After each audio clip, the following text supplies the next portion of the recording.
నమస్కారం గురుగారు. నమస్తే చెప్పరాజు. వాస్తు పురుషుడు అంటే ఏమిటి? ఉమ్, మనం ఇల్లు కట్టుకునేటప్పుడు యజమాని వాస్తు పురుషుని అనుసరించి ఎందుకు ఇల్లు కట్టుకోవాలి? ఓకే. వాస్తు పురుషుడు అంటే ఇప్పుడు సాధారణంగా ప్లాన్ ఇచ్చేటప్పుడు వాస్తు పురుషుని యొక్క మండలాన్ని ఎవరు ఉపయోగించట్లేదు. అవును గురుగారు.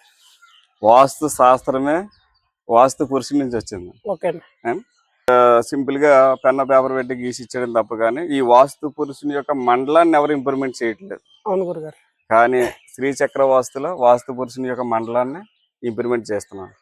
ఎవరైతే వాస్తు నియమాలు పాటించకుండా వాస్తు పురుషుని మండలాన్ని ఇంప్రూవ్మెంట్ చేయకుండా ఎవరైతే ఉంటారో వాళ్ళ యొక్క ఇబ్బందులను కూడా ఆహారంగా ఈ వాస్తు పురుషుడు అనేది తీసుకోవడం జరుగుతుంది. కాబట్టి మన ఇచ్చే వాస్తు ప్లాన్ లో వాస్తు పురుషుడిని ఇంప్లిమెంట్ చేసి ఏ మర్మస్థానాల మీద కూడా గోడ తగలకుండా తప్పించి బ్రహ్మస్థానాన్ని తప్పించి ఆ దేవతా స్థానాల్లో ఈ ఎప్పుడైతే మనం వాస్తు పురుషుని మీద కూర్చున్నప్పుడు 45 దేవతా స్థానాలు మనం కూర్చుని ఉంటాయి.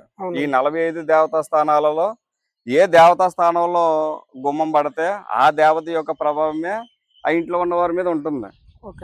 కాబట్టి మనం ఏం చేస్తాం, మన ఇంటి ప్లాన్ మన దగ్గర తీసుకున్నప్పుడు ఆ దేవతా స్థానాల్లో ఏ దేవతా స్థానాలు సూట్ అవుతున్నాయి అని చూసుకుని ఆ దేవతా స్థానాల్లో ఆ గుమ్మం అనేది ఏర్పాటు చేయడం జరుగుతుంది. అదే వేరే వాళ్ళు ఎవరైనా డిగ్రీలు కానీ ఏం చూసుకోకుండా చేసే వాళ్ళు అయితే ఎక్కడ వస్తే అక్కడ పెట్టేస్తున్నారు. తర్వాత మనకు వాళ్ళు ఏ ఇబ్బందులు వస్తున్నాయి వచ్చిన తర్వాత మళ్ళీ మనం మార్పు చేసి ఆ వాస్తు పురుషుడి మండలాన్ని దాని మీద ఇంప్లిమెంట్ చేసినప్పుడు ఆ వాస్తు పురుషుడికి ఊపిరితిత్తుల మీద పడితే ఊపిరితిత్తు కంప్లైంట్ ఉంటుంది, కడుపు మీద పడితే కడుపు కంప్లైంట్ ఉంటుంది, అలాగే వెన్ను పూస మీద పడితే ఎన్ను కంప్లైంట్ ఉంటుంది, అలాగే బుర్ర భాగంలో పడితే బుర్ర సంబంధించిన సమస్య ఉంటుంది. అయితే అది మనకెలా తెలుస్తుంది అంటే వాస్తు పురుషుడు మండలం చక్రం వేస్తేనే తెలుస్తుంది. అంతేగాని సహజంగా వాస్తు చూసి 4 సరిలు రావాలా, లేకపోతే గుమ్మానికి గుమ్మ ఉండాలా, లేకపోతే కిటికీకి గుమ్మం జబా ఉండాలి ఇలా చెప్తే మాత్రం అవ్వదు. ఎందుకంటే వాస్తు పురుషుడు చక్రం ఇంప్లిమెంట్ చేసినప్పుడు దానికి ఏ ఏ భాగాలు ఉన్నాయో ఆ భాగాల గోడ కానీ పిల్లర్ కానీ పడినప్పుడు ఆ ఇంట్లో ఉన్న వారి మీద ఆ ప్రభావం అనేది పడుతుంది. కాబట్టి వాస్తు పురుషుడుని ఇంప్లిమెంట్ చేయకుండా ఇల్లు అనేది ఎట్టి పరిస్థితుల్లో కూడా నిర్మించకూడదు. కాబట్టి వాస్తు పురుషుడికి ఇంటికి అంత సంబంధం అనేది ఉంటుంది. వాస్తు అనేదే వాస్తు పురుషుడి నుంచి వచ్చింది. ఆయన లేకుండా ఇల్లు కడితే ఆయన ఇబ్బందులు ఎందుకు రాకుండా ఉంటాయి?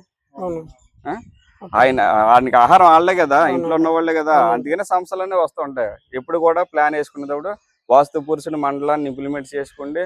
ఏ మర్మస్థానాలు కానీ ఏ దేవతా స్థానాల్లో అనేది చూసుకుని మర్మస్థానాల మీద గోడలు పడకుండా బ్రహ్మస్థానం మీద గోడలు పడకుండా ఇంప్లిమెంట్ చేసుకుంటేనే ఆ ఇల్లు యోగిస్తుంది. వాస్తు పురుషుడు కూడా మనకు అనుకూలిస్తాడు. మనం చేసే ప్రతి పనికి కూడా ఆయన సపోర్ట్ చేస్తాడు. అందుకే వాస్తుకి ఇంటికి వాస్తు పురుషుడికి సంబంధం అనేది ఖచ్చితంగా ఉంటుంది. థ్యాంక్ యూ గురుగారు. Okay, thank you.